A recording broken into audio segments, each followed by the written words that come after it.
प्रणाम। फरमाइए जय महाराज। फरमाइए सुंदर साहब जी। रोशनी आईने नूरे रंग की रोशनी, महंत बुद्धि के सागर आदि सदगुरु आप श्री प्रणनाथ जी महाराज बड़े मत के धनी परम होते हैं। प्यारे सुंदर साहब जी श्री राजी महाराज जी का हृदय परिक्रमा है। राजी महाराज जी के इस परिक्रमा हृदय के अंदर में ब्रह्मंगनाएं निमग्न हैं। राजी महाराज जी ने ब्रह्मंगनाओं को अपना हृदय ही प्रदान कर दिया है और उनको कहा कि हम तुम्हारे हृदय में बैठे। कहाँ मिल गए? ओतप्रोत हो गए। ब्रह्मंगनाओं के हृदय में राजी महाराज जी की बैठक हो गई। राजी महाराज जी की बैठक में मतलब परम धाम आ गया। ये परम धाम ऐसे नहीं मिल जाता है, ये दिव्य धाम ऐसे साधारण नहीं मिलता है। राजी महाराज जी से और हमेशा रूहें यही चाहती हैं आपकी मेहर बनी रहे। अब प्रसंग देखिए, राजी महाराज जी के मेहर की लालसा और उनकी तमन्ना, उनकी इच्छाएं और हमेशा होती हैं राजी ब्रह्मंगनाओं पर अपनी मेहर बरसाते रहें, मेहर की दृष्टि डालते रहें। और वास्तव में जो लोग राज्य की ऐसी प्रार्थना करते हैं, बंदगी करते हैं, बंदगी का फल खाली नहीं जाता। बंदगी का फल यही है कि राजी महाराज जी बंदी मतलब नमाज, नमाज मतलब प्रार्थना, प्रार्थना मतलब अर्जी। जो भी आप अर्ज करो और राजी महाराज जी उसको सुन लेना तो खाली जाएगा नहीं और कभी भी राजी महाराज जी दूर नहीं होंगे। इसलिए परम धाम के सागरों की, परम धाम के जमी की, 8 सागर 8 जमी का, इनका दिव्य दर्शन, इनका विशाल वर्णन और वो कर रहे हैं इंद्रावती जी और उनमें ब्रह्मनाओं को सराबोर करते हैं। तो ऐसे परम धाम की जमी जहाँ न ऊंची है न नीची है, समतल बराबर है और जहाँ की नूर की बात क्या कही जाए, एक जर्रा का भी नूर तेज आकाश को भर देता है। तो साहब जी आज अपने को चलना है ऐसे सागर परम धाम के अंदर में जिनकी शोभा अपन सुन रहे विगत दिनों से। इतनी बड़ी विशाल रंग है और इस रंग के अंदर 8 सागर 8 जिमी है। इनका रंग कैसा है, इनकी लीला कैसी है, इनका प्रेम कैसा है, इन सबसे हमको वाकिफ होना है। इसलिए राजी महाराज जी ने मेहर करके मोमनों को इस संसार में, इस खेल के अंदर में ला करके शोभा दी हुई है। जो कहो जुबाई न होगा, जो कहूँ जुबाई न होगा, ऐसे परम धाम की अपरंपार शोभा जो अपन सुनते हैं कि इसमें यही कहते हैं कि इसका कोई पारावार नहीं है। इस शोभा को इस मुख से, संसार की जुबान से सुंदर साहब जी कैसे करके कही जावे। द्वारे द्वारी कलश कमुरे। अब अभी 2 दिन तक अपन उसकी अंदर की विशेष लीला में मगन थे, अपना करके फिर से उसका वर्णन प्रारंभ हुआ। उस वर्णन में क्या कह रही हैं? द्वार द्वारी कलश कंगूरे। अब इन जिमी में, इन सागरों में इनकी शोभा को निहारो। इतने ऊंचे ऊंचे महल बने हुए, इनको विशाल काएं प्रसाद कहा जा रहा है।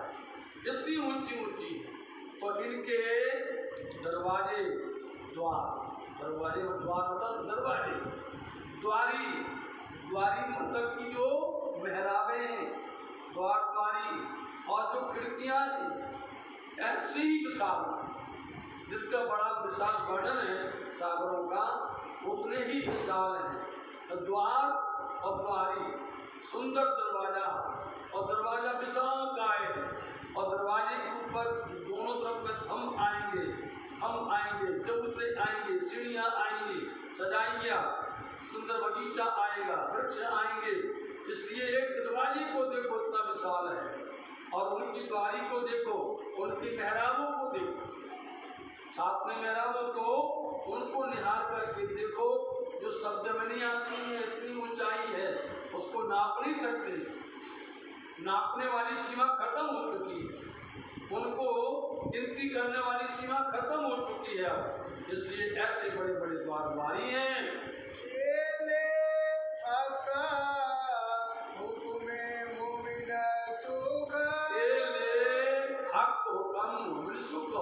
इसलिए जिन पर राज्य का हुक्म हो मोमिनों पर, वो वही इस सुख को प्राप्त कर सकती है, वो वही इस आनंद को प्राप्त कर सकती हैं, वही इसमें मस्त हो सकती हैं कि कितने बड़े ऊंचे दरवाजे हैं और कितने ऊंचे ऊंची उनकी मेहराबें द्वारी हैं, और ऊपर कितने कितने कलश कंगूरे आए, जबरदस्त उनमें कुंतियां बनी हुई हैं, गुर्जे बनी हुई हैं, और कैसे कलश और उनके साथ साथ में घोड़ा पता तो इसमें आपने सिर्फ कलश सुना, हमने आपको उसके आगे की सुबह बताई।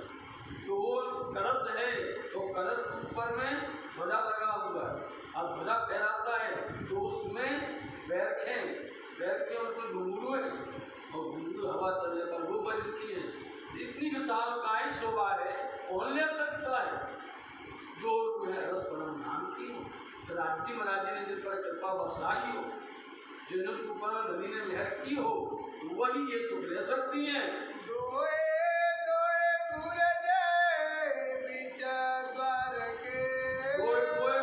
बीच द्वार के अब सीधा अर्थ को सीधा करना है, अर्थ बुधा होता है, समझे? अर्थ के अंदर में आंकड़ी होती है, उस अर्थ की आंकड़ी को उसको सुलझाना है, सीधा करना है। तो दो पूरे बीच द्वार में, इसलिए बीच में दरवाजा है, और दरवाजे के दोनों तरफ में दो गुर्जे आएंगे, सीधा हो गया सर। बीच में दो गुर्जे, बीच द्वार में तो जहाँ तक दिमाग एकदम हो जाता कैसे करके कहा जा रहे। इसलिए बड़ी बड़ी विशाल का एक गुर्ज है दोनों तरफ। अब गुर्ज कैसे बनेगी?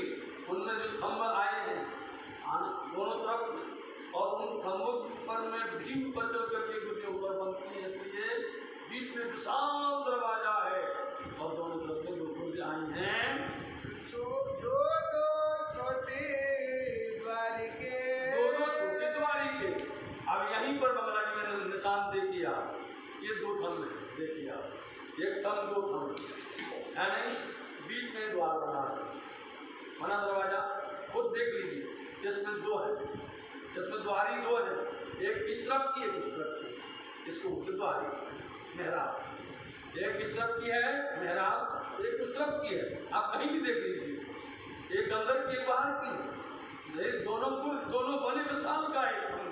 और जब ये बने तो इनमें नीचे चबूतरा बना, चबूतरे का नमूना बना हुआ है, देखो आप, चबूतरे का नमूना बना, यही बनाना जाएगा। इसलिए जब वो बनेगा तो चबूतरे पर बनेगा, शोभायमान लगेगा नहीं लगेगा। इसलिए ऐसे विशाल दरवाजा, दोनों तरफ गुर्ज हैं, और उनके बीच में दो द्वारी, दो मेहराबें आई हुई हैं। ये छोटे बड़े मेहराब जो, अब जो इनमें छोटे और बड़े मेहराब जो आए हुए हैं, द्वारी के और बड़े दरवाजे के जो आए हुए हैं मेहराब, उनको देखो।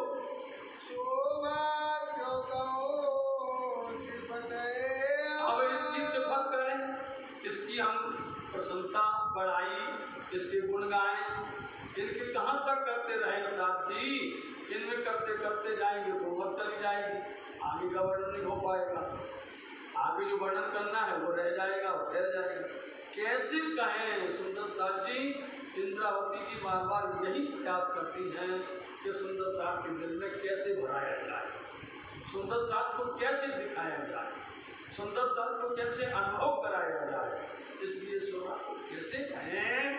शोभा देता दिखाई आसमान में, शोभा देता दिखाई आसमान में। इतने ऊंचे हैं, इतने ऊंचे हैं कि ऐसा लगता है कि आसमान में छुले हुए, आकाश में जाकर के छुले हुए, जितने ऊंचे विशाल काय ये बने हुए हैं।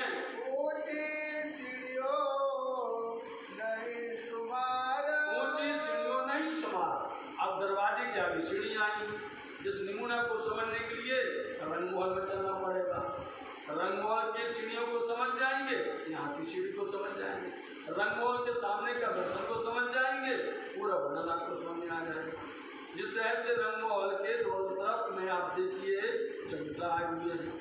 रंगमहल के चौथे दोनों तरफ गुर्जे भी आई हुई हैं। विशालकाय उनमें दरवाजा आया हुआ है। ऐसे ही यहाँ पर आपको नमूना दिख रहा है कि ये वहाँ पर 100 सीढ़ी भी चाहते हैं, यहाँ सीढ़ियों को गिर नहीं सकते। यहाँ पर इन सागरों में, इन जमीन के अंदर बने हुए महलातों को, और इनमें दरवाजे के सामने सीढ़ी आई, दोनों तरफ में आए हुए हैं बुर्ज आए हैं। तब इन सीढ़ियों में चढ़ो भाई साहब, विशालकाय सीढ़ियाँ हैं, गिनती नहीं गिन सकते, इतनी विशाल सीढ़ियाँ आई हुई हैं साहब जी। इसलिए ऐसी सीढ़ियाँ चढ़ते चढ़ते चढ़ते दरवाजे में पहुँच लिया, और वहाँ से फिर मुखातिब होजिए कौन तरफ में, जिस तरफ में है वो वन बगीचे हैं, इस तरफ मुखातिब होजिए, तब घूमिएगा, वहाँ से नज़ारा दिखाएंगे।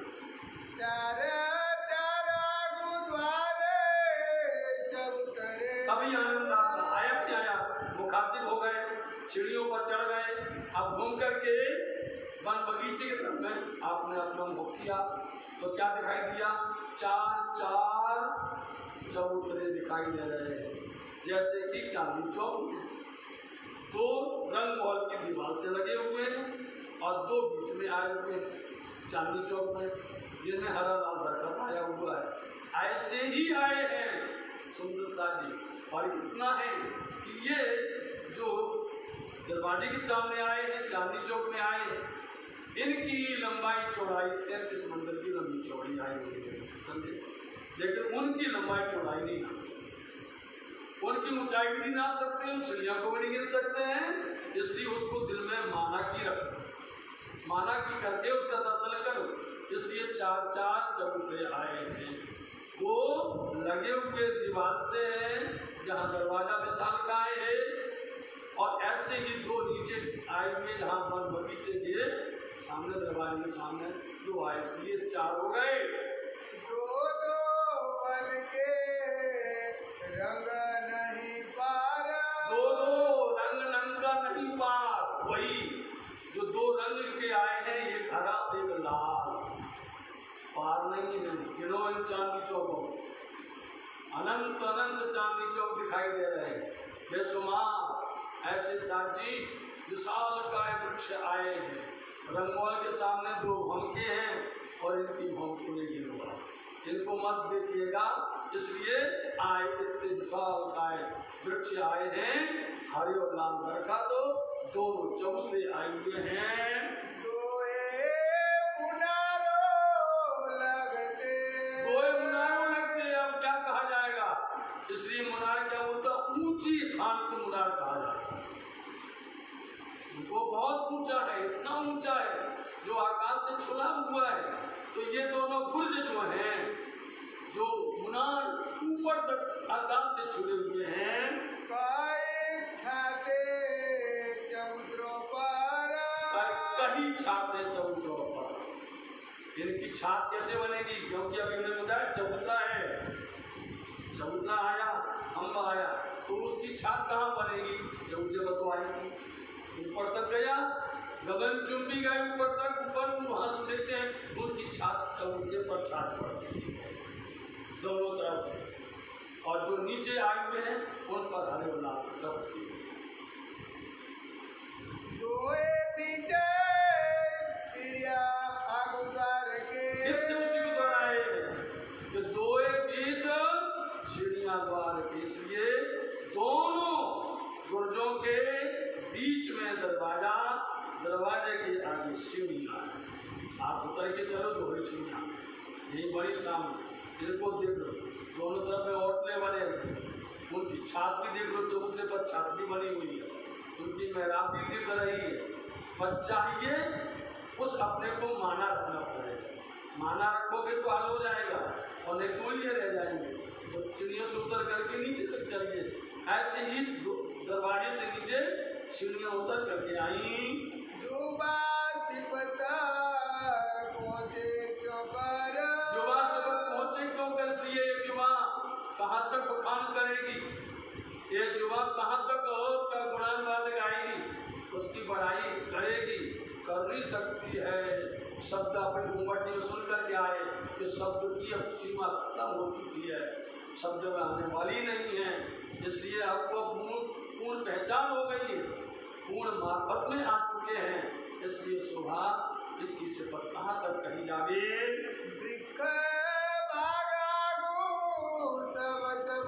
इसलिए हमने आपको एक शोभा बता दी है कि आप नजर रखिए रंग महल के सामने, जैसे उसके सामने आए बाग बगीचे आए, उनके सामने चबूतरे आए, जिस तरह से उनकी कतारें आई और बीच बीच में चौक आए, बिल्कुल वैसी नजर रख लीजिए आप। रास्ता आए बीच के अंदर में, एकदम से नहीं होगा, क्योंकि जब एक बाग का नंबर पूरा हो जाएगा, दूसरा बाग शुरू होगा, बीच में चौरस्ता बन जाएगा, वहाँ पर सुंदर मंदिर बना होगा, समझे नहीं, सुंदर देहरी बनी होगी, ये शोभा है, तभी उसका अच्छा लगता है। इसलिए सामने दरवाजे के सामने जो वन बगीचे आए हैं, विशाल काय आए, ऐसे वन बगीचे आए, इसलिए उनकी क्रमबद्ध कतार में उनकी जो शोभा है, और फिर उनकी रास्ता निकलती है, रास्ता में से निकल करके जाओ, जहाँ पर इनकी चौरस्ता बन जाते हैं, वहीं पर सुंदर ऐसा मंदिर बना हुआ है, और उन मंदिर की शोभा देखोगे तो उसी में ही खो जाओगे। जुदे जुदे बागो रंग बना, जुदे जुदे बागो रंगो है, जुदे जुदे बाग मतलब कि अलग अलग प्रकार के हैं। रंग महल के सामने केल भी है, लिबोई है, अनार भी है, जामुन भी है वहाँ अलग अलग। ऐसे यहाँ पर विशाल काय वृक्ष हैं और जुदे जुदे तरह के वृक्ष आए हुए हैं, अलग अलग तरह की शोभा है, अलग अलग उनके फूल और फल हैं, अलग अलग तरह की है।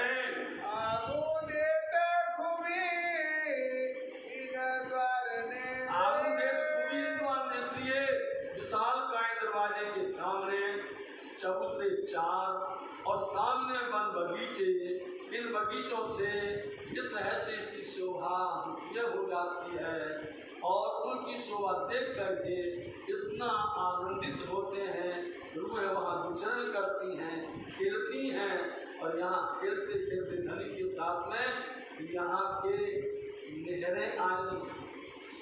हम आपको विशेष करके और बताते जा रहे हैं, एक एक शब्द और आगे बढ़ते चले धीरे, एकदम से नहीं बता। नहरें भी आई हैं, इनके साथ साथ में उनके वृक्ष की डालियां झूम रही हैं, उन पर अनेक प्रकार के जानवर कूद रहे हैं, पक्षी कलरव कर रहे हैं, ऐसे राज्य के गुण गा रहे हैं, शोभायमान हो रही हैं। इसलिए साथ जी एक घर अपना है, अपना निज घर परम धाम है। इसलिए आज कितनी दूर आ गए रंगमहल से चल करके सुखपाल में बैठ करके आए कि तख्तरवा में बैठ करके आए, ये आपको अनुमान लगाना है। या आज राजी महाराज के साथ में, श्यामा जी के साथ में 12,000 लेके तख्तरवा में आ गई कि सुखपाल में आई है। सुखपाल के आने की सीमा पता कहाँ तक है? चबेरों की मेहर, समझे? सुखपाल कहाँ तक आते हैं? आरस के नजदीक की 2 परिक्रमा में सुखपाल आते हैं, और बाहर वाली परिक्रमा के अंदर में तख्तरवा में जाते हैं विशाल। अब उनकी गिनती आपको एक और नमूना दे कि जिस तरह से पास की है, उन कोषों को कैसे गिना जाए। तो 500 कोष है कि 1.5 लाख कोष है, उनकी 1000 मंदिर की है, ये कैसे? तो पास में जो होगा रंगमहल के पास का, वहाँ पर जो परिक्रमा चलेगी, जो वर्णन चलेगा, वो 500 हाथ का चलता है, ऊंचाई 400 कोष की चलती है। लेकिन जब बाहर को आते हैं तो वहाँ पर बढ़ती चली जाती है उनकी, और दूरियां बढ़ती जाती है, ऊंचाई और लंबाई। और नमूना समझें कि यदि अपन गिनती करें तो एक अपना भारत का कितने एक रुपया में 100 पैसा होते हैं, ठीक है। और सरल में कि भारत के 80 या 70 रुपया और अमेरिका का $1 जिसको बोलते हैं, तो वहाँ पर डॉलर जैसे गिनती है। वहाँ पर एक कोष के अंदर में अपन, एक दूरी के अंदर में अपन 500 कोष की चलेगी। वहाँ पर कईयों 500 कोष उसके अंदर विलीन हो जाते हैं। इसलिए वहाँ कैसे वृक्ष होंगे, अनुमान लगाओ, कैसी डालियाँ होंगी और कैसी वहाँ की शोभा होगी। इसलिए सुंदर साथ जी हमें कोई ना कोई अनुमान लगा करके, कोई ना कोई करके, विधि करके, कोई ना कोई तरीका करके हमें निजगत परमधाम की शोभा का आनंद लेना है और उस आनंद को अंदर बैठाना है। इसलिए वर्णन करते करते करते बड़ी राम के अंदर की विशालकाय भूमि है, विशालकाय सागर है, उनका वर्णन चल रहा है। आसमान की ओर रोशन ना तो वन ने, वहाँ के वन ने पूरा आसमान ही रोशन कर दिया है। आसमान को पूरे तरह से अपने नूर से, प्रकाश से, अपने तेज से पूर्ण तरह से आच्छादित कर दिया।